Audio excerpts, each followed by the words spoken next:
you to the third episode of The Writer's Journey. Our guest for today, Santanu Bhattacharya, is the author of One Small Voice and Observer Best Debut Novel for 2023. He has won numerous awards, including the the Life Writing Prize for the short story A Nicer One, which happens to be one of my favorites, and London Writers Award as well. So welcome to The Writer's Journey, Santanu. Thanks for having me. How are you? I'm good, thanks. It's a Saturday, so just all good. I had a very tough work week, so finally getting some time to relax. All right. So our section for the entire interview is going to have like 5 sections about a writer's journey: the ideation, the first drafts, editing, publishing, and moving on to the next project. So keeping that in mind, you've mentioned elsewhere that you started writing your first novel in 2017, right? So could you tell us about the timeline till 2023 when it was published, in terms of when did you frame the idea, how long it took for you to finish the first draft, edit it, etc.?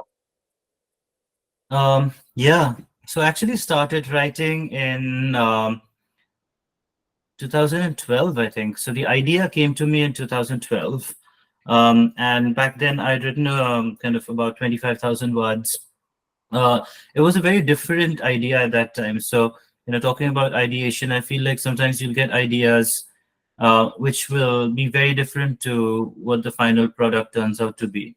When I started, it was actually the story of 5 different people. And it's turned out to be kind of One Small Voice is now the story of this one character, Shubhankar Trivedi. But Shubhankar was one of 5 different people. So that's how it started, where it was supposed to be 5 different stories running in parallel. And I'd written out about a few thousand words for each of those characters. And then I was really struggling with how to take this forward. And then finally, I guess I came to the kind of the reconcile with the fact that I really didn't have the skills to write a novel of this ambition. And just again, in hindsight, kind of looking back now, I feel like that's also a really important realization in a writer's journey, because you might want to do something, but then you start writing and either you think, sometimes the idea is stronger than the product itself. And there are 2 ways to go about it. One is you say you become more modest about the product. You say that, right, the idea was too ambitious, but I'm going to turn the product into something that I can manage. Or you say that actually, I do want to stick with the ambition and I do want to stick with the idea, but right now I don't have the skills or the maturity or the research to be able to take this forward. So, let me give it some more time. I don't need to churn this out. Like, art is not supposed to be a capitalistic machine, right? So you don't have to churn it out right now. And also, I think as an unpublished writer, you have that leeway as well. There's no one, you don't have a contract. There's no one really sitting and waiting to read your next book.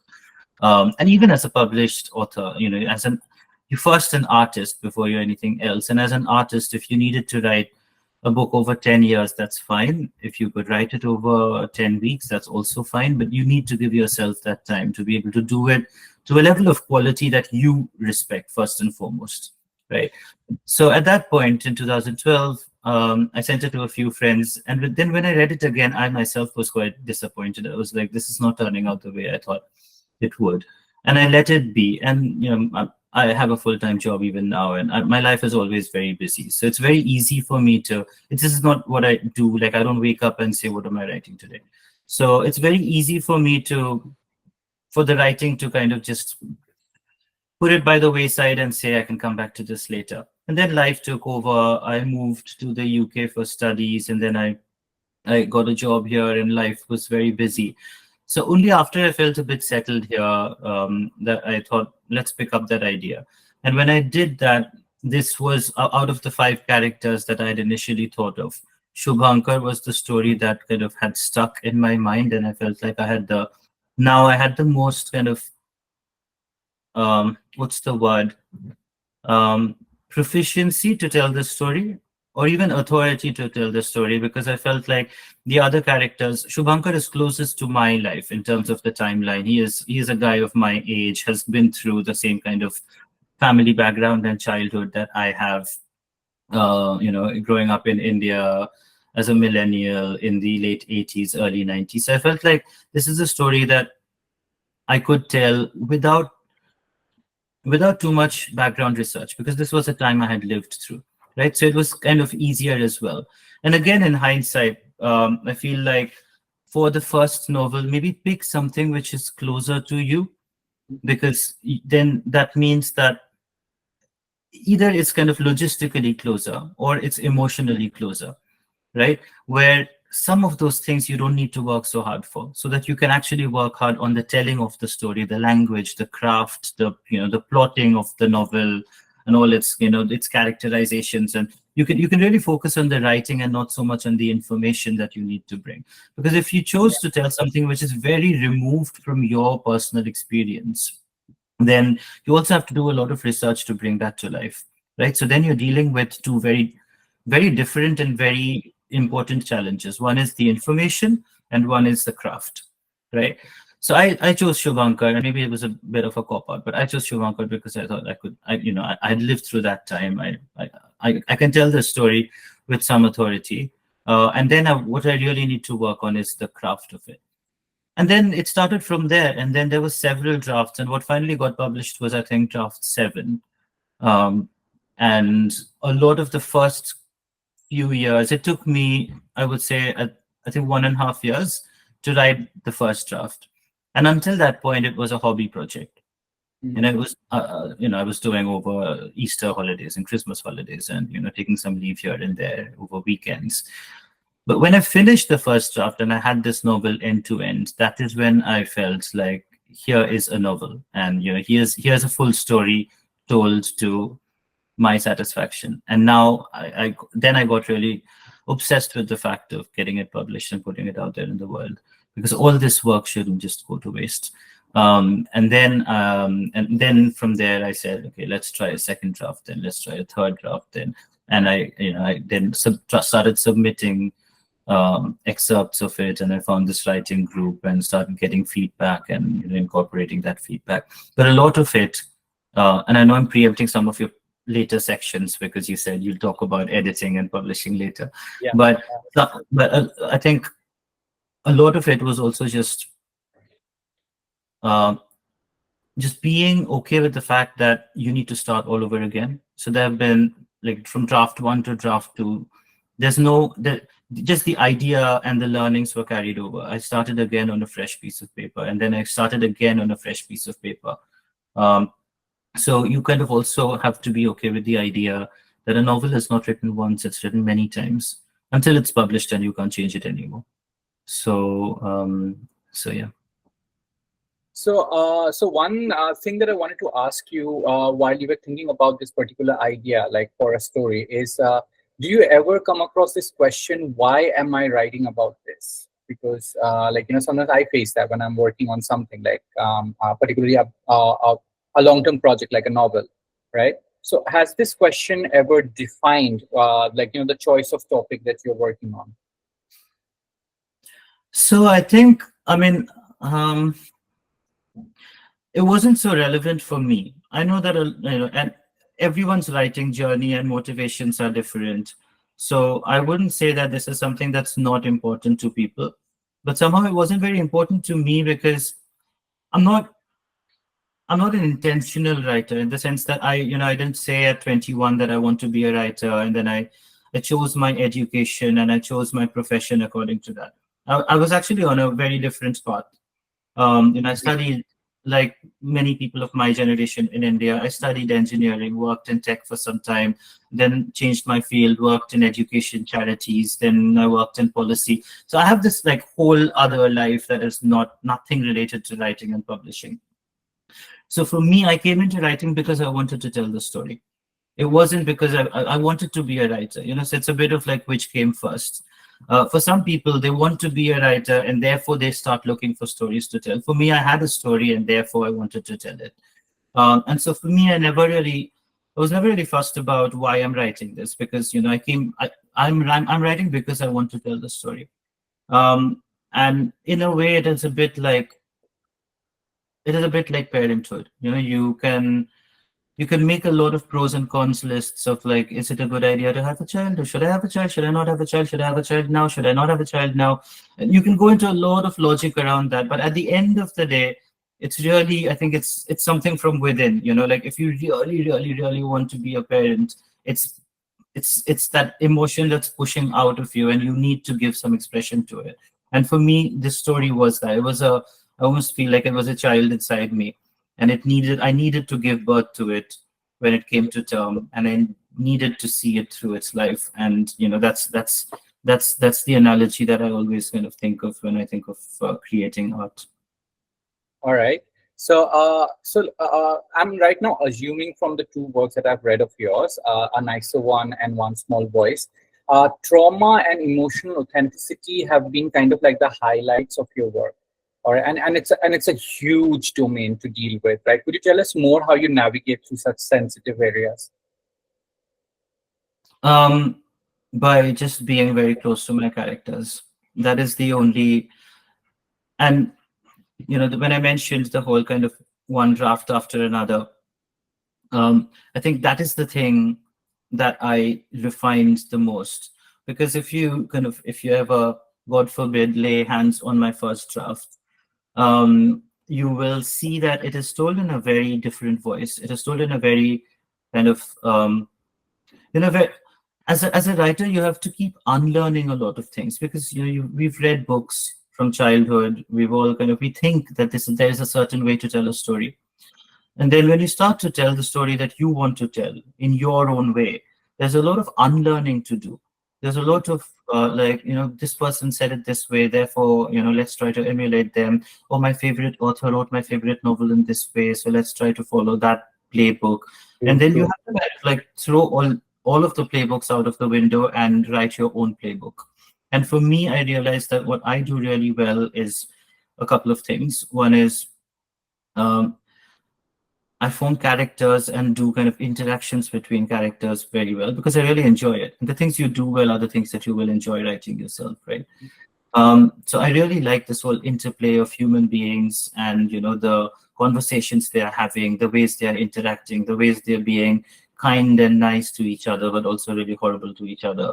I really enjoy kind of that part of novel building. The other is kind of really being able to get into that emotional core of the character, and being able to express what they're feeling, going into parts that are also very uncomfortable for us as these kind of sensitized human beings in the outer world to express ourselves. And I feel like there's a real dearth of that in fiction, um, where our fiction almost kind of reflects our outer selves. This very kind of like this, almost this neutralized, sensitized person that we are on the outside, very polite, trying to fit into the rules of the world. But there's a whole interior world, inside every human being, that is going into depths that we're not always expressing. And then fiction gives me that space to explore those depths that people are not necessarily kind of showing to the world or speaking out loud. And when I came upon that, I think it was draft 3, when I said, let me just pivot, let me change the lens from a very external looking lens to a very internal looking lens, and let me try and get into the depths of these characters, and especially my protagonist. And that, I felt like, was a game changer, because that felt really empowering as an author to be able to do. And also therefore made for a very interesting read in a way that the first two drafts weren't that interesting. Um, and so, if that's your USP, if you enjoy doing it, and then if you can do it well, then that becomes kind of your how do I put it, your vehicle into telling the story. And for All right. me, then that was what it was. Okay. So now I'd like to talk about your writing routine, okay, which is something very important for everyone. And most of the writers of our community kind of have like jobs, including me. Like there's a huge chunk of the day just goes there. So is there like some sort of like strategy you maintain for the sake of consistency in everyday writing, etc.? I'm the worst person to be talking about this. Um, like like all of you, I also have a full-time job which is very demanding. There is a home, there is a home life, there are older parents who live very far away now that I'm here. So there's a lot to kind of take me away from my writing. Um, so and I'll also say that every person has their own process. And again, I feel like we go by what we see in the media or what very established authors are telling us, and then we kind of think, oh, I could emulate that. But actually what will really work is when you find your own kind of process and you stick to that. So it took me some time, but my process essentially is to think a lot about writing, think a lot more than I actually write. And because I'm so time poor, I'm so kind of like stretched for time, I come to the page only when I know what I want to write. So I don't open a blank sheet of paper and stare at it because there's no time for that. Like I'm always thinking. So when I'm exercising, when I'm on my commute to work, when I wake up I am quite an early riser. So I wake up in the morning and I have at least an hour to myself of quiet. There's a lot of thinking subconsciously that's going on, sometimes in my dreams even. There's a lot of thinking that's going on about a story, building it, building characters. That's one part of it. The other part of it is because I write about the real world, I write about the here and now.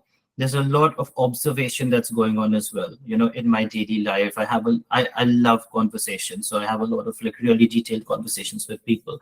And I always kind of pick on things that pick up things that people are telling me. And, I've only now started making notes. Previously, I would hold all of them in my head. But I think there's a combination of building your story out in your head, and then kind of also embellishing it with all these observations you're having. And then I kind of, when I put them together and I say, right, this is a good idea, let me start writing now. Then I start writing. And then when I start writing, I am a crazy person. I can't stop because I've done like months or years of thinking to come to this point. So then I'm writing like until midnight, and I'm waking up at 4 in the morning. And I'm not recommending this, by the way, because it's a really unhealthy way to do this. But this is my process. And over time, I've kind of made my peace with the fact that this is my process and this is how I do it. So I almost like go into a fever dream, and then I'm just like typing away, typing away, typing away. But that's kind of how I write. So I don't write every day, or I don't have a fixed number of words that I write every day. It's great for people who are able to do that. I find myself completely unable to. But I'm always thinking about a story or multiple stories, and I feel mentally I'm very awake to writing always. So, Shantanu, one thing that we do, we all connect with what you're saying, okay? But one thing that we have started doing in our community is that we organize these writing sprints where we like every morning, or there are certain parts of the day where we announce that, okay, somebody's about to write, and we get into this Google Meet.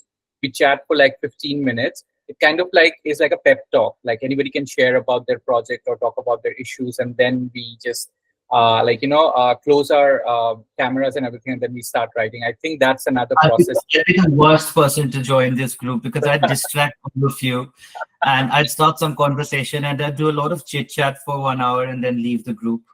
And then wasted all your time chit chatting. I'd be the worst But person. you're still welcome. But you're still welcome. If you ever want. Great, by the way. And like if I were in one of my writing sprints, like you say, then I think I would have found it very useful. So it's always also good to kind of, when you are writing, to find people who are. And again, like I think, like the process itself, there's also something about knowing, what helps you. So some people write with music on. Some people write with, in the quiet. I can't have any sound distraction. I can't have, very interestingly, even if I do play music, it has to be instrumental, because any other word from anywhere, be it somebody speaking or be it lyrics of some song, that interferes with the words that I'm writing. So I need instrumental music, or I need complete quiet. And that's why when I write, I usually wake up at 4 in the morning and I'm writing until 8:30. So that, that's kind of my absolute quiet time. So you also have to, I guess, like figure out what really enables you. Some people write in cafes, some people write in parks. Yeah, so just also like know what sort of surroundings and what sort of sounds and sights stimulate you. Yeah. All right, all right. So, yeah, now I'd like to move on to the critical part, which is the editing section. One thing that Yeah, but your work. also keeping an Sorry. eye on the questions in the chat, Oh which will yeah, come back. Yeah. yeah. So, so like now that we've addressed that, I think I'll announce it to the group again. If you have any questions, please put it on the chat box. We'll come back to it once we have finished our interview, and we'll have like at least 25 minutes to address them. So please do keep your questions on the chat box, and we'll come to them. All right. Coming to the edit section. So most of your work has been termed as literary, and now this word I sometimes feel that has got a lot of blurry edges. Could you share your perspective of what literary fiction means to you? It is fiction that you can't put in any one category or any one genre. So firstly, it's a very industry term. Um, it's for, when you start to getting closer to the kind of the publication journey, you will see that the industry will foist a lot of terms on you that either mean nothing, um, or helps them sell books, but it actually doesn't mean anything to the person writing. Because a lot of people have described One Small Voice as a suspenseful thriller, and I was like, really, that's great. I never thought about it that way, because there are things that happen, and you kind of build up to that. So a lot of people, I guess, are reading because they want to know what's happened, and so yeah, I mean, the same book could be literary and could be a thriller, but also like uh, could have very sweet romance, and could have a family drama, and could have raunchy sex, and all of that. And I feel like you just need to be led by what the story is and what your characters want to do at any one point in time. A friend told me a very funny story. She was she was writing this novel where these two people were kind of very attracted to each other, and she'd written half of it, and these people had met and there were many interactions, and at some point she didn't want them to kind of make out. She was like, these people now have to do something physically, right? Like they have to get somewhat sexually involved, otherwise the story is not moving forward. And she was like, yeah, I don't know, I'm just writing this novel, and like chapter after chapter they just flirt with each other and then they go away, they again flirt with each other, they just don't want to seem to have sex, and I don't know how to make them have sex. So I feel like you have to follow your characters to some extent and kind of give in to what they want to do as well.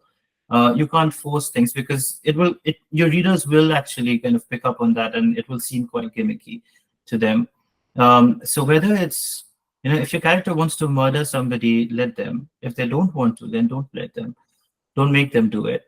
But literary is everything that can't be put into any one bucket. And I think that's why probably it's kind of the best kind of novel, because it's all encompassing. It covers a huge range of human emotions and a huge spectrum of the human condition, um, in a way that sometimes very intentional books that want to tell a story with a certain intention, to say that, I'm going to write a book about romance, or I'm going to write a book about, um, I don't know, murder, or I'm going to write a book about a family. Those can be quite limiting in a way. So don't come to it saying, I want to write a book about. Say, I want to write a. Don't say, I want to write a book about X and Y themes. Say, I want to write a book about X and Y people. And then those people will be the ones that will draw all these different themes into your book. All right, all right. So Now let's talk about the structure, okay, that you usually that you have employed on One Small Voice. Okay, there was this very interesting non-linear fashion, which again you have done the same on the nicer one, where it was like going back and forth between timelines. And one interesting thing that I noticed was that you used different styles in those interweaving of timelines. One was like a third person present, the other one was a third person past when you go back. And again, the other part was in the prologue and the epilogue, you use a first person present, if I'm not wrong. So, sorry for the background noise. But yeah, could you tell us more about reaching to a point where you know what structure fits your narrative, or how do you choose that? Yeah. So I worked a lot on this, and this is something again like changed a lot over the drafts because I went in with this very omniscient third person, this kind of this high priest sort of voice who knows everything, is speaking from the sky, looking down at the world of the book and its characters. Then, like I said, the closer I got to the characters, and when I decided that I actually wanted to write from a very kind of um, from almost inside the character. Um, there was one of the drafts where actually everything was in first person. But then, because One Small Voice is a novel that is so sweeping, it has 30 years of a timeline. It has all of these other characters.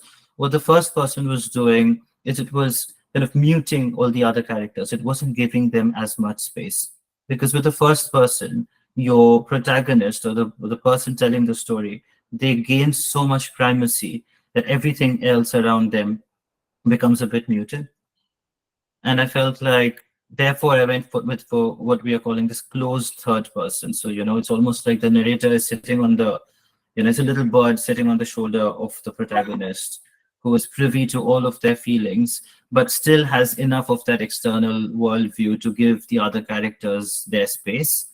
Um, and so it was a whole kind of rationalization exercise where you kind of go from very far to the very near, and and you have to kind of find that right balance for your story. How do you want to tell your story? Do you want to tell it from inside a person? Do you want to tell it close to a person? Or do you want to tell it from very far away so that you can take a very wide lens view? um, so that kind of decided where the narrator sits. With respect to the first person and the third person, I also am very kind of like got very interested in this idea of telling a story. And my protagonist for the longest time is actually is quite confused and is not being able to tell his story. The whole novel is about him finding the voice to tell his story. And therefore the prologue and the last chapter are in first person because he is at a point where he can tell his own story. So then he's taking control and he's moving from the he to the I. And I wanted to kind of play around with that. That also, I think, is one of those things you have to ask yourself about your characters. How prepared are they to tell their story? And if they're not, then you can't force the first person on them. All right, all right. So, and also, I love the other part where you use elemental items to depict the sections of your like book. Was that a conscious choice, or that was something that came very organically and it gave uh, a, Yeah, a better.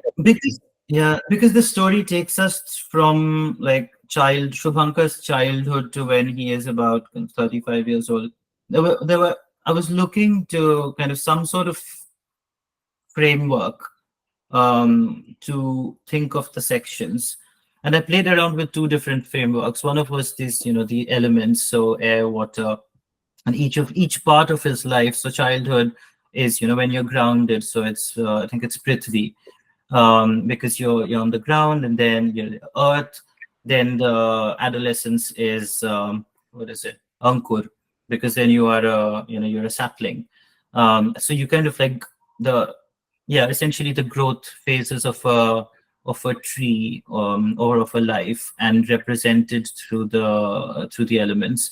The other framework I was thinking of is what we have in the Vedas. So you have the what's that, the brahmacharya, um, grihast, Vanaprast, and I forget what the end is, or maybe Vanaprast is the last one. Anyway, but I was also looking at, so basically I was looking at our ancient frameworks of how to think of the progression of life, and then I landed on the elements. But I still love the idea of using the framework of the Vedas, so I might use it for a later book. It was actually quite beautiful. So yeah, congratulations on that. And one final thing Yeah, about yeah, editing. that's the last one. Thank you. It's in the chat. Yeah. Yeah. So Brahmacharya, Grace, Vanaprast, and Sannyas. Yeah. yep. So one other thing about the editing section I want to talk about is multiple POV, which seems to be something you're using in your next book, Deviants. Uh, how did you approach a multiple POV structure? So actually, One Small Voice is not so much multiple points of view. It's still very centered around Shubhankar. And Mm-hmm. that's also over the um, over the drafts. That was a choice I had to make Mm-hmm. because because it has so many characters. And at one point, I thought, let's just open this up. Let's have all characters kind of. What if all characters could inhabit equal amounts of space in the book? But then I realized that the story is saying so much, and over such a long period of time, that we do need, there's this concept in kind of oral storytelling of our in India of sutradhar. So sutradhar is somebody who carries the thread, and they could be a part of the novel, they could be slightly outside the novel, but they're not in what we, in Western storytelling, you have the concept of narrator. The sutradhar is actually not just the narrator, because they keep dipping in and out of the novel. So they could be a character and a narrator at the same time, but they still have access to parts of the novel in which they are not there. So it's a very kind of complex sort of relationship that the Sutradhar has with the novel. And I then kind of landed on Shubhankar being the Sutradhar. So I said let's have him as somebody who is carrying this novel forward, and then I'll kind of make everybody else come and go into his life based on the story. But what I did was, so I would still say One Small Voice is Shubhankar's point of view mostly. Um, Even though what I did was I did give a lot of dialogue to the other characters, and that is how I made sure that they have their space, so that they could, for the time that they are on the page, they feel fully fleshed and they are saying their piece, and they also have an arc. So even like the most minor of characters in One Small Voice have their own arc. They start somewhere and they end somewhere. Um, with Deviants, my next book, I'm talking, there are three protagonists. So it isn't one protagonist. So I had to kind of cultivate three very distinctive voices. And there are three protagonists in three different times. So one of them is in the 1970s, 80s, one of them is in the 1990s, 2000s, and one of them is now in our current time. So I had to cultivate three very, very different voices to be able to tell their stories. So you'll hopefully it'll work. Well, You'll see looking how it's forward to done it. when you read it. I think most of us here love multiple POVs. It kind of brings different flavors, different characteristics. So, like, yeah, we're really looking forward to it. So, best wishes for your next book. Now, I'll just go with two more questions before we move to the Q&A. And first one is about your publishing journey from the Mo Prize that you won to, like, securing a deal with Penguin for your first book. How has the journey been? What was the role of literary agents or lit pitches, etc., in that journey? So when I finished the first draft, I thought, that's it, this is done. Novels written, let's send it out. Looking back now, it's such an amateur. And this is what happens when you're an outsider, right? Because like you don't study this stuff, you don't like hang around with other writers or other aspiring writers, so nobody tells you how things work. So I made a whole list of agents in the UK, and I just sent the novel out, and I never heard back from anyone. I got a few rejects and a silence from most people. And then I got really frustrated, and I was continuing to work on the novel. Then I read it myself, and I was like, "Oh my God, this is drivel. How did I send this out?" So I started working on the next draft, but also I was getting very frustrated because you hear all these other stories of how people wrote their first draft, how people wrote like 3 chapters and got their agent. And I was like, how's it working for everybody else? It's not working out for me. People have written 3 chapters and got their agent. Really? Here I have a full 100,000 word novel and I still don't have an agent. So I was starting to get quite frustrated. Then, fortunately, in the UK, there are lots of competitions for unpublished writers. So, novel competitions where you submit excerpts of your novel, short story competitions, the Life Writing Prize, which is more kind of like lived experience memoir sort of thing. So there was this one year, I think it was 2020 and 21, where I said, every single competition, I'm fucking sending my workout. Sorry, I'm sending my workout. I am like nothing doing. If no one's going to read it, at least like these judges will have to read it because I've submitted and I've paid the fees to submit this. So I started cutting parts of the novel out into short stories and sending it out, or excerpts of the novel and sending it out. I wrote the life writing piece as part of that. And that's how it happened. So I started getting longlisted, shortlisted. Then I won the London Writers Award. I won the Life Writing Prize. And the day after the Life Writing Prize, so very helpfully, what the organizers did is they created an anthology of all the longlisted entries, and they sent it off to some 300 agents across the UK. And so all the agents were reading this long list, and because I had won, mine was the first piece. And the day after the Life Writing Prize, I got a call from the organizer, and he said 25 agents want to talk to you. And I was like, wow, that's crazy. And then like they were all falling over each other to have Zoom calls with me and pitch, and a lot of them were actually people who rejected me before. So it was quite a validating moment, without sounding too vindictive. It was quite validating to be like, okay, this is cool. I still have your rejection email, by the way. But it was interesting also because at that time they thought that I wanted to expand. I would want to expand on my Life Writing Prize piece and write a memoir about growing up gay in India, which was what that piece was about. But actually, what I had was One Small Voice, which is a very, very different piece of work. And a lot of people, half of them actually fell out at that time saying, oh, okay, this novel is very different. We thought you were going to write a gay book. And I said, well, I will write a lot of different things over my lifetime. I want to, at some point, I also want to write essays. I want to write travelogues. Like, I don't want to limit myself as a writer. And as my agent, you need to represent everything I write. You're the first person who needs to champion everything I write. So in a way, actually, in hindsight, it was actually a good test because a lot of people get their agent based on the first thing that they write, right? They don't have other pieces of work to show. And then you're kind of stuck with that person but they've signed you up based on only that one piece of work. So my advice would be, if, and not everybody finds themselves in this position, but if you do have other pieces of work to show when you are signing with an agent, try and expose them to other things you've written as well, because that gives them a sense of the range that you have and what else you might be writing in the future. But then, my agent Jessica, she loved One Small Voice. She herself, I think she's lived in Mumbai like 5 or 6 years. So she has a personal connect with the city, and One Small Voice so much of it is set in Mumbai. And she loved it. She picked it up, and then it went from there. We submitted. I was quite ready because I'd done like 5 years of work on it by that time. I was quite ready to submit to publishers. So we did some kind of minor edits, and that's where it went.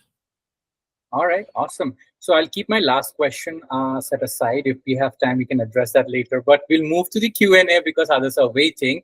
First question is by Shiny Day. She asked, how did you pick your beta readers and choose which feedback to incorporate? Did you have a specific audience in mind who this story would appeal to? Very good questions. I didn't choose my beta readers. I got it as part of this. I won a prize, and then we were put through this kind of development program. And I got my critical feedback group as part of that. So there were 6 of us. So so we were all reading each other's work. But But there was this other writing group that my friend ran. I think it's stopped now. My friend ran in Bangalore, and I was very aware that there were people reading my work as part of my critical feedback group here, but they were all other nationalities, and I wanted a very core group of Indian millennials to read the novel because I wanted to test it with people who would see themselves in the novel. And so I asked my friend if I could kind of give my novel to her group as well. And I got feedback from them, and that was also extremely useful because they, my very diverse international group gave me one kind of feedback, and my Indian group gave me another kind of feedback, and I thought it was quite helpful to marry them up. You don't need to take every piece of feedback that is being given. And I feel like over time, now that I've had kind of experience of writing two novels, over time, I've gotten better at knowing what I want to keep and what I want to take out. And maybe that's the kind of confidence that comes with writing and publishing more and more. But I think one of the things that I always stick to is not being defensive about anything I've written, and being okay with the idea of everything being up for change and up for critique. Because at the end of the day, if you are writing to be published, if you're writing for yourself, it's different, write whatever you want. But if you are writing to be published, you are writing to put this work out into the world. And this is probably your kind of like your beta readers or your early readers, your editor, your agent. This is your safest space. These people are all on your team. They all wish you well. Once it's out in the world, there's all kinds of people who will read it. There's this Goodreads review of my book, which says, it feels like this guy followed all the rules to write a good novel. And I was like, yeah, I mean, it's my first novel, so I did follow some rules. But the question is, was it a good novel in the end? Because that's what matters. Right? So people will critique you in all different ways. There will be journalists. So you have to kind of start developing quite a thick skin. And it's the earlier you can do that, the better. What I would say is be open to feedback, but you don't need to execute exactly what is being told to you. Right? If somebody says, take this character out, it doesn't mean you say, oh, let me take this out. It's rather questioning where it is coming from. What's the root cause? Why is this character not working for you? Or why is this scene not working for you? What about this is not working for you? And let me try to address it. In my edits, let me try to address why it's not working for you, rather than just taking something out or changing the language of something. And some things you just stick by. So for me, I think the fight I had to fight a lot initially was the language, because my book has 4 different languages. It's written in English, but it has Hindi, it has Urdu, it has Marathi. And my second book has a lot of Bangla and some Hindi. And I was constantly kind of, can be straddling between, is it too alien to an international readership, or is it very authentic to my characters? And that's why I want these words in there, because they would not use anything else but these words. Also, there's an authenticity, about using a certain language in a certain context. So when I say kasam se, when my character says kasam se, there's no other way to say it in English. I have to say kasam se. I can't say it in any other way. I can't say I swear. It's not the same feeling, right? So that whole kind of translation between what my character is saying, but also how do I make it accessible to everybody else reading who doesn't understand that language, was a bit of work. But I think I stuck to my guns. So there are places you will stick to your guns, and there are places where you will relent a bit, but relent on your terms. But always question the root cause as to where the feedback is coming from. And as to the second question, I don't have any audience in mind. I was very clear about that. I'm not writing for a certain kind of person, for a gender or for a nationality or for for whatever. I'm writing this book for anyone who wants to read a good story. And therefore, the challenge is even more, because you're trying to make everyone like it, but you're trying to communicate the emotions in the novel to everyone, and that everyone could be anyone, right? So I think as long as it starts if it makes sense to you, that's a good starting point, because you really don't have anybody else in mind. And don't think of your best friend, don't think of your mother, don't think of your teacher. Oh, like Miss Sujata from school will read this, what will she think? Or my bestie will read this, what will they think? And don't because half of these people won't even read your book.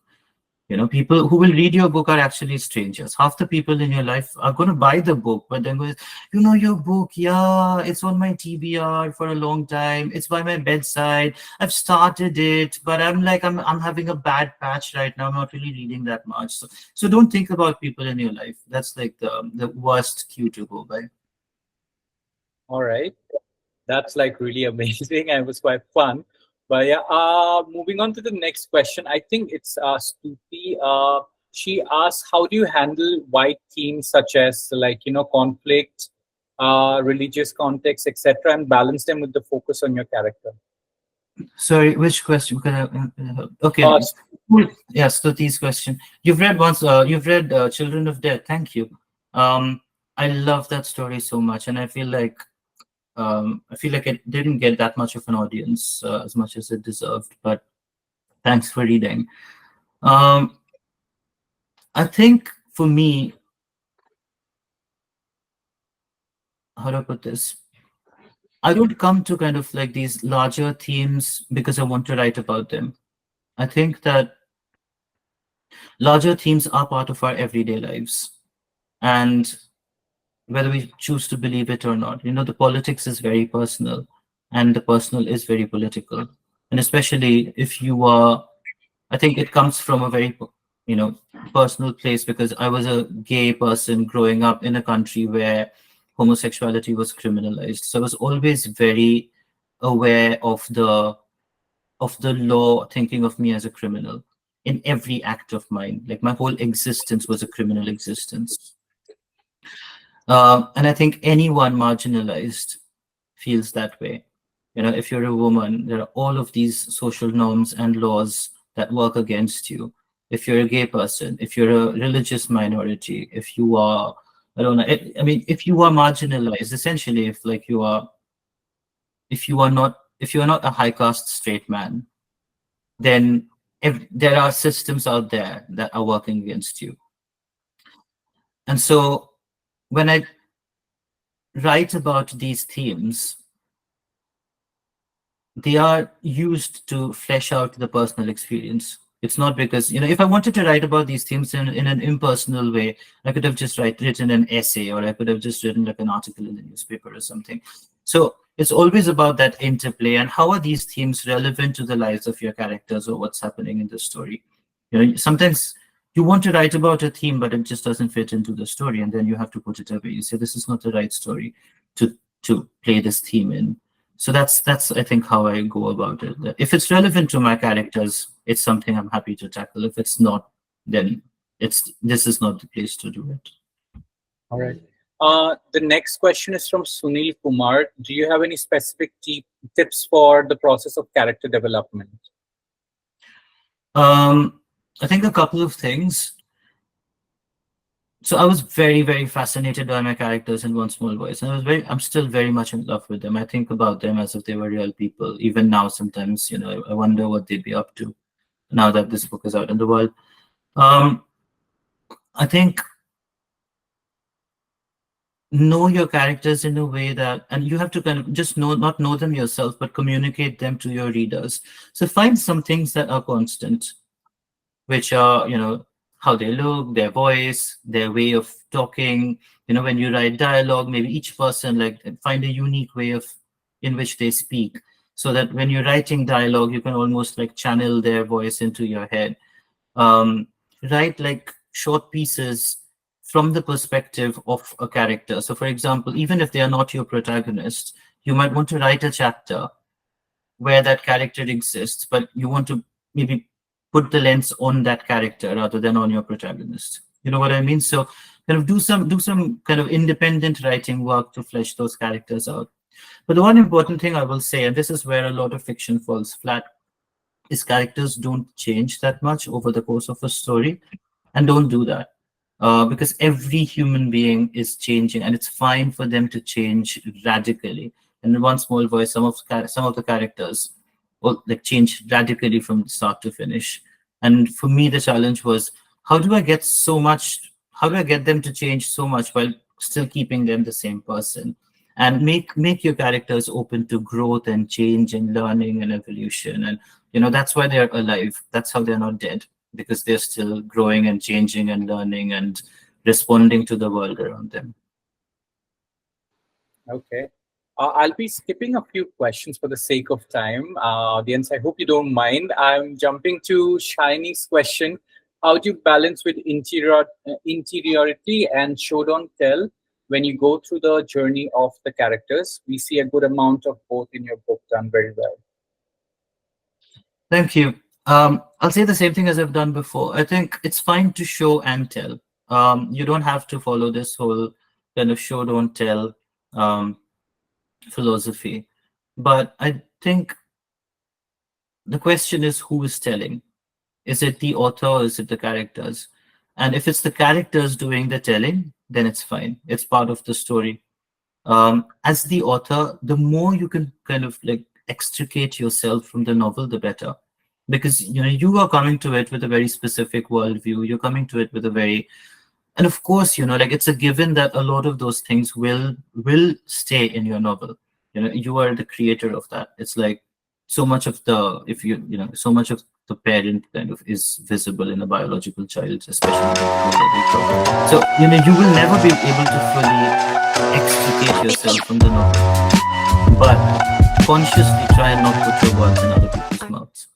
So let your characters do the talking, and if it's them doing it, then it's fine for them to tell and show. But if it's you doing it, then don't tell, just show. Okay.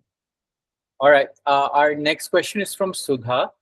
She asks, you spoke about looking internally and then write the story about what goes on inside. She's curious to know the method, if there is one. And she also asks that she thinks focusing inside will involve the language we are most comfortable with or mother tongue. How did it translate in English? Was it hard? Such a good question. I have to think about this a bit. Take your time. Yeah, and the problem with being I mean, there are lots of good things about being multilingual, but it's also a bane when you're writing in one language, because I have like your thoughts will being multilingual means your brain is constantly flexing to express itself in the language that emotion is expressed the best. So even now it's so easy for me to kind of like even as I'm speaking, I'm trying to keep myself speaking in English, but my brain is constantly slipping into a bit of Bangla, a bit of Hindi. I think, I mean, if it helps, I don't quite have an answer to this. If it helps, try writing in whatever language it's coming to you at that time. And then maybe like once you have some distance, once you've got the words out in whatever language, and when you're going back to the draft to edit, then you can think about how to translating it into English. So, and then some of it, you might not want to translate it, or like all the like I wanted all these kind of Marathi words, and like the Aila, Barobar. And I didn't want all of this stuff to be translated into English because I knew that it wouldn't, or the acha, ha ha, na na. I didn't want this stuff because it adds so much flavor to how people are speaking. Or even like some, not just in dialogue, I think like somewhere in the book it says there's roti kapda makan, and I had to really make a choice, but do I keep roti kapda makan or do I just have the English translation? And then I kept roti kapda makan, and I think I explain it separately. But some of those things are best expressed in the language that you are thinking it, and then you have to find a way to do a bit of kind of explanation. And we don't make it too laborious, because some authors also kind of want to stick to the language, but then have laborious explanations going around. I'm thinking of this one book where, sorry, I won't mention, but um, but yeah, don't go into laborious explanation because that then becomes an essay and it's not a novel anymore. Um, but if it helps, maybe in your first draft, just if a full paragraph is coming to you in whatever language you're thinking it, just write it in that language, and then you can think about translating it later. Your draft is completely your thing. Do whatever you want with it, right? Whatever helps you. All right. So our next question is about multiple POVs, which I guess we've addressed. But there's this interesting question about how do you decide the length of the prose quantity-wise? That's by Jagdeep. Yeah, no, don't Very even think about the length. Just write. And all the length is a question for editing. Um, your first draft, just write. Just put all of it on the page. And when you come back to it, give it some distance, though. Give it some time. I would say give it a few months before you come back to edit, because by that time, then, or maybe like go write something else, so that you've creatively taken yourself out of this work, and then you creatively put yourself somewhere else. And then when you come back, you can almost read it with a very impersonal eye, and you can be very critical of your own work and say, well, this part is working, this part is great. Um, well done, me. And then there are all these other parts that are super cringe, so I'm going to take out. But don't think about length at all. Also, there's this whole kind of like, again, like market wisdom going around, that short novels work. I read it in one night. I read it in one sitting. I read it while I had coffee. All this like all this rupee core stuff, like Instagram poetry and all of that. Don't put yourself through any of those filters. Like, if your novel needs 100,000 words, it needs 100,000 words. If your novel can be done in 40,000, it will be done in 40,000. So don't put any kind of external filter on the length of your prose. all right. We'll just take in one more question, and this is by Manu. If I'm writing an historical fiction but focusing more on small personal details and not the big picture incidents, how to make it better?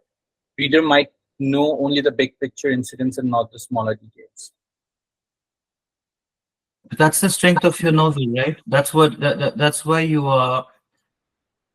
If you're writing about if you're setting your novel in a like against the backdrop of a historical event, let's say, that everyone already knows a lot about, right? Has like movies been made, books been written, taught in history textbooks, then you already are at an advantageous position where you can only focus on the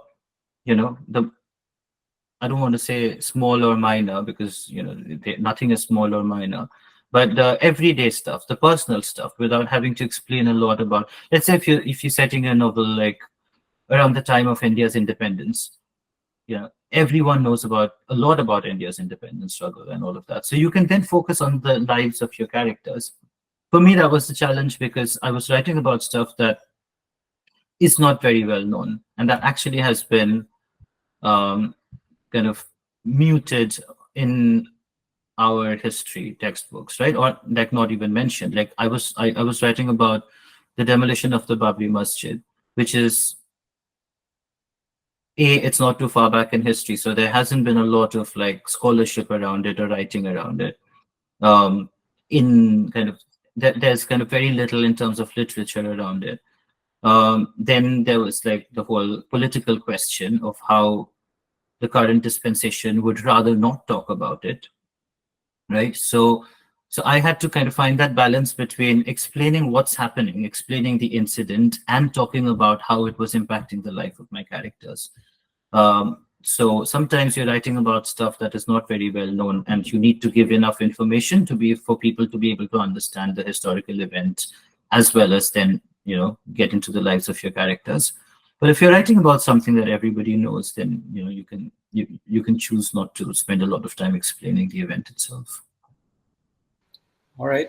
Well, I guess we have already crossed our time limit, but this was like a fantastic session. If it's okay with you, Shantanu, can I keep the platform open to at least one of the writers who would like to talk to you in person? just Yeah, for a couple of minutes. Yeah. yeah. Anybody? I think it was Ashni or Anaga or yeah. Okay. I guess I'll I think just I have to have a go. Yeah, few please go ahead. hands Like up. one after another. Gayatri, do you want to go first?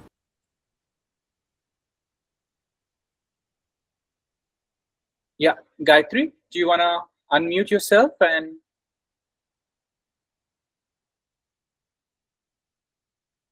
okay, Sure. I'm Yeah, yeah. I misunderstood. Sorry. Oh, sorry, I didn't. I misunderstood. I thought it was some other Ah, okay. for some other session. All You're right, all saying. right. No worries, no worries. Yeah. All right, moving on to I'll be a little bit partial here to Anaga since I missed her question. Anaga, would you like to say something to the author or ask something? Anaga, please go ahead. Yes, yes, it was a great session. There were so many insights that we, you know, I have published a book, and still there were so many insights that I can take away, which were really awesome. What I wanted to ask earlier was, you said that you eventually moved from your first two drafts to the third draft, which you felt were very different. The third one was very different from the first two, and you felt that the first two were a little amateurish. What made you choose your change? And does that mean that you are moving away from the authenticity of the story that you wanted to originally share? I may have confused No, no. everyone with It's it. so the story Sorry. remained the same. So the story never changed. The story was actually exactly the same. What's got published is exactly the same as my 2012 story. So, like I said, Uh-huh. I came to this novel to tell the story. It was only the telling of that story that kind of kept getting refined over the drafts. So I didn't have to make any compromises to my story. Um, I was, well, I just felt a lot more confident after I'd written the third draft. I felt like I'd hit upon something. And it starts with you, right? Like if you have that gut feeling, then probably, your readers will also feel that. I felt like I had explored a level of emotional vulnerability that the first two drafts did not have at all. And this was the right way to tell the story, not from, not what I was doing in the first two drafts where, there was this distance and there was this all-knowing voice. And it was quite journalistic thinking back now. My first two drafts were, because I used to be back when blogging was a thing, I used to be a blogger. So my experience to write was actually quite journalistic in that way. So I think I wrote my first two drafts in a very journalistic voice. But a novel is not a piece of journalism. It's a piece of storytelling. And in my third draft, once I started exploring those emotional vulnerabilities of the characters, just like make showed parts of them that they wouldn't be comfortable themselves being shown to the world. That's where I felt like I'd gone into novel and storytelling territory, and that's where I felt like I'd hit upon something here, and I wanted to continue to refine that. All Thank right. you so much. Thank you. Okay. Moving on, I'll just pick one speaker so the others please don't hate me. It's a very difficult job to do. Shiny, just go ahead. Thanks, Arijit. Hi, Shantanu. Really good to see you. I've been following the journey of your book since before it was available in India, Oh, and nice.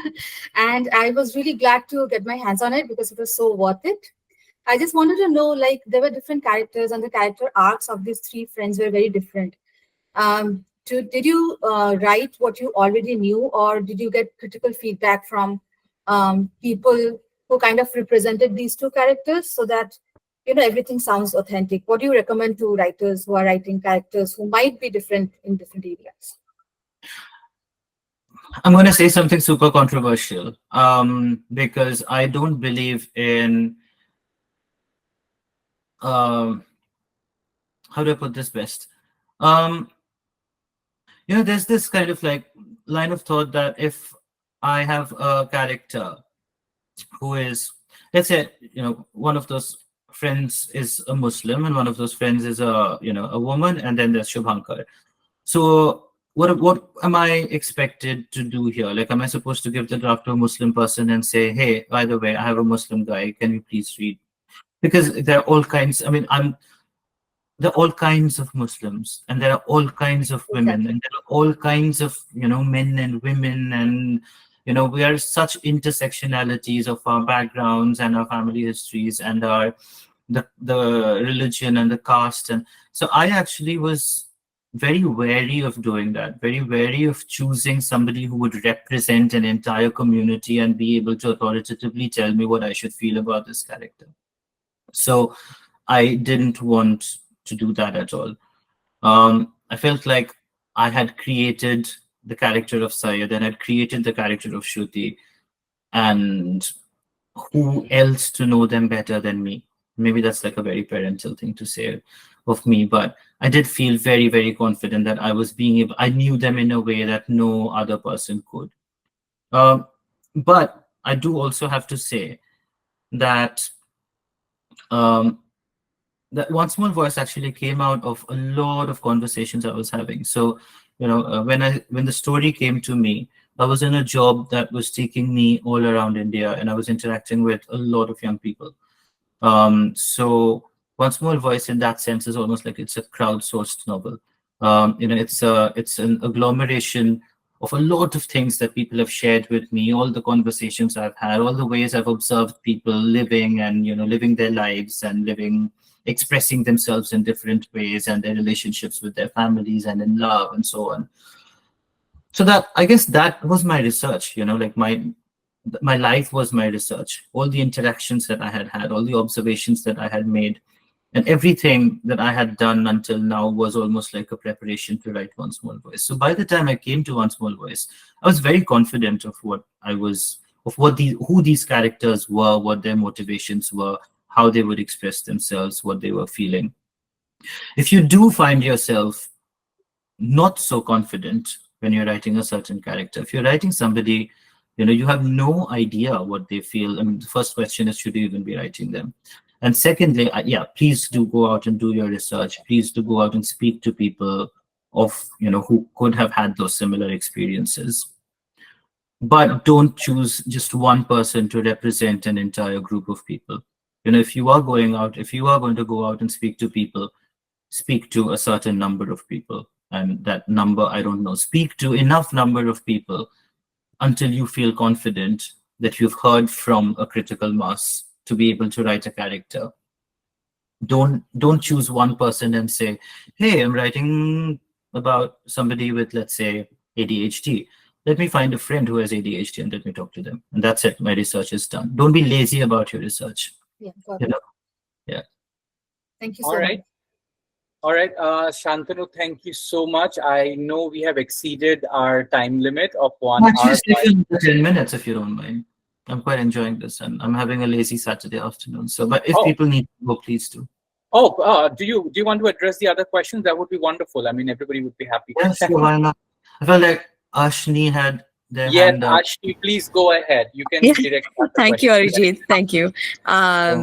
Santanu, thank you so much. This has been very helpful. I had two questions, actually. One was around whether or not publications or writing short stories and publishing them in trying to publish them in international literary magazines, whether that helps at all in terms of, getting an agent, sending them out, and you're sort of spending your effort and energy on that while you're writing a longer piece.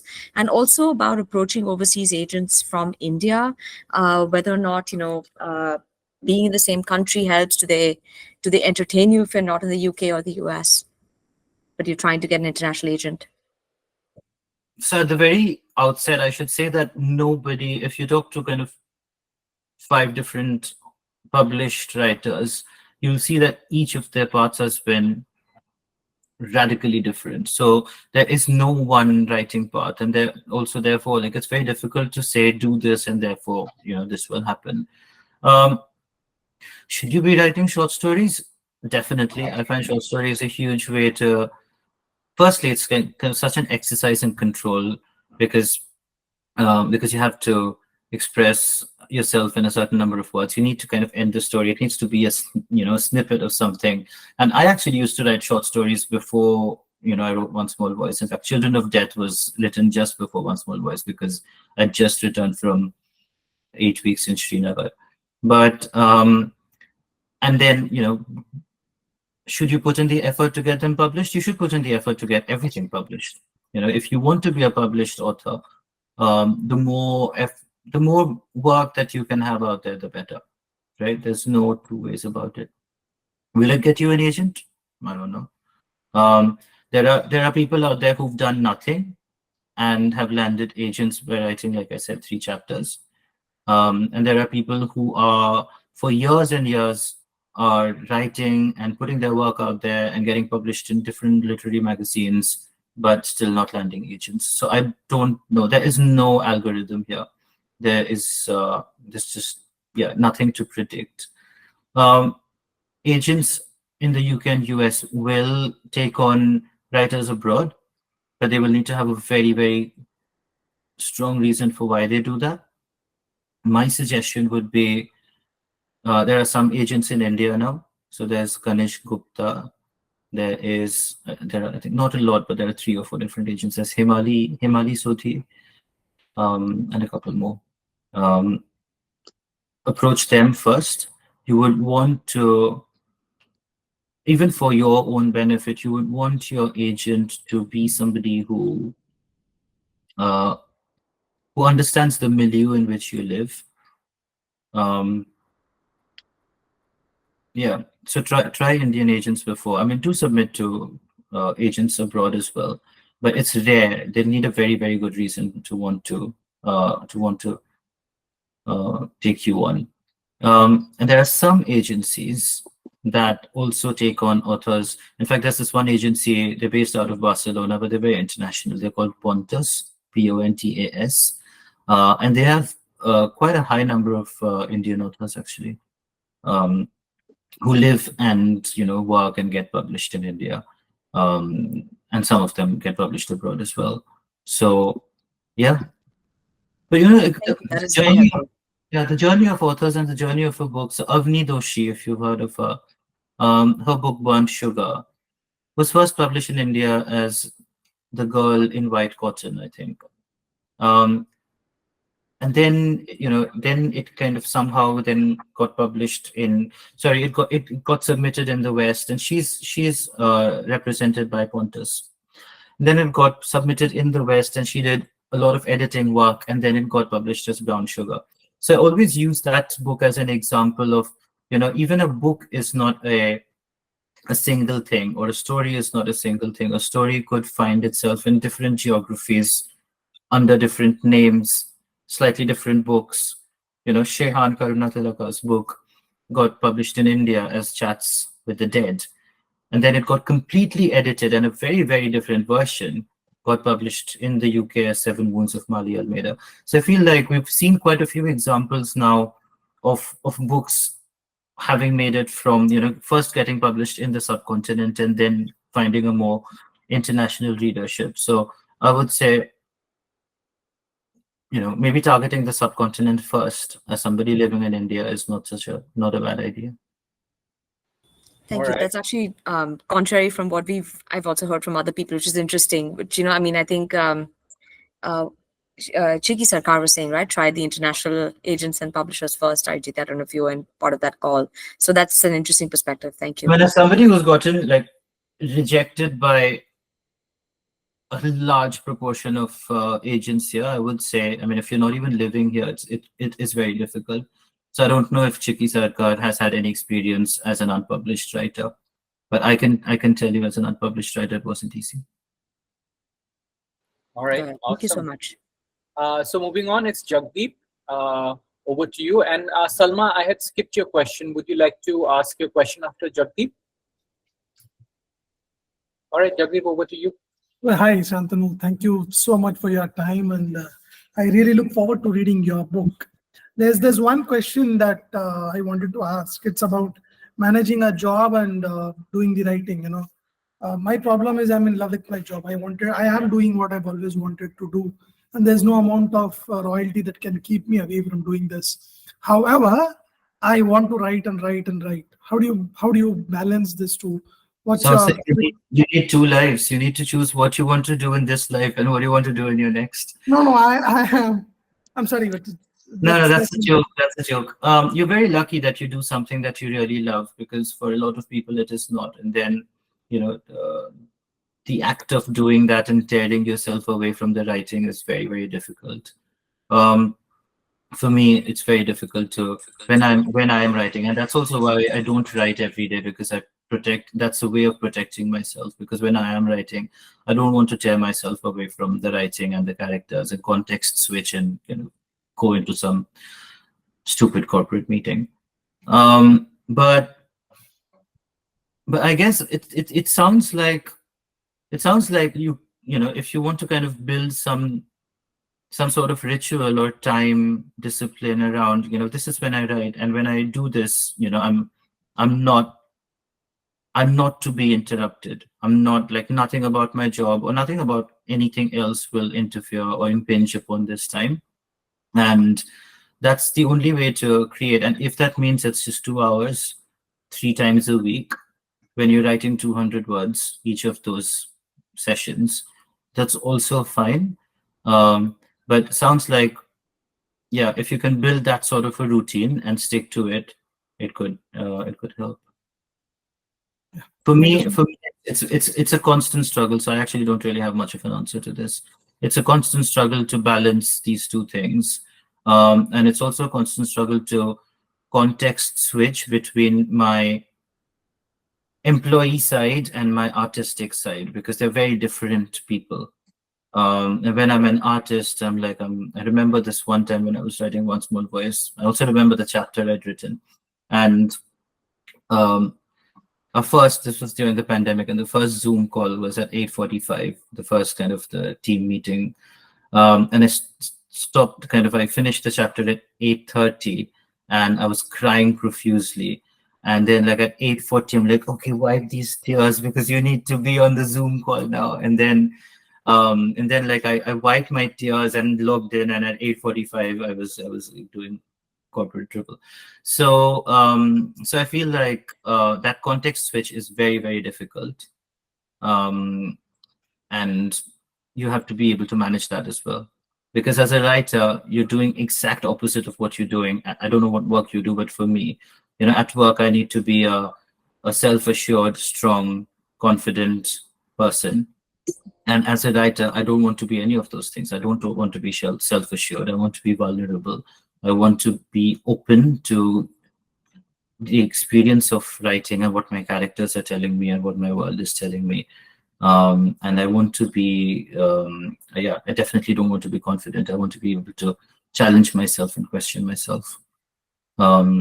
So they're two very different personas, and like, how do you navigate those two personas on the same day, being the same human being that you are? You have to kind of do a lot of mental work to be able to do that. I don't know whether these are your challenges, but that's kind of my challenge. No, and thank you so much. Since you've asked, I'm into tax litigation here in India, but I look forward to incorporating whatever I can from what you've just said. But yeah, the struggle remains.